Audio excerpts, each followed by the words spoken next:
ภาษาสั่ง แรงแล้วถ้าแม่กลับมาบ้าน ถ้าแม่กลับมาหังเฮ็ดหน้าสลอนอยู่เฮ็ดหน้าสลอนอยู่มึงดูปนวดเอามือแย่มึงดูนะเฮ็ดหน้าสลอนอยู่ไหน อาปากโอ้พอดี นอนรับบ่ รับ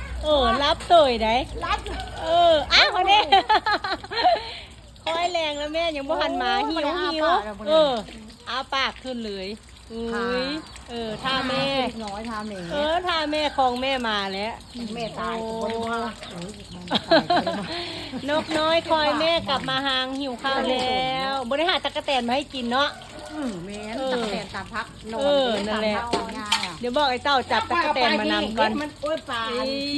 เห็นนี้หิวพึ่งคนขึ้นแล้วคอยแม่กลับลัง ตาย เดี๋ยวไปหาแนวมาให้กินก่อนเบิ้ง มีแม่งมันอยู่มันเอาน้องมาเป็นเป็ดมีแม่ง อุ้มน้องอันนี้ตัดต้นหอมก็ได้เบิ่งนกน้อยเบิ่งนกน้อยเห็นนี่ถนนนกอยู่หั่นแหละป้าหาจับตะกะแตนมาให้กินก่อน น้องมันนอกกันบันได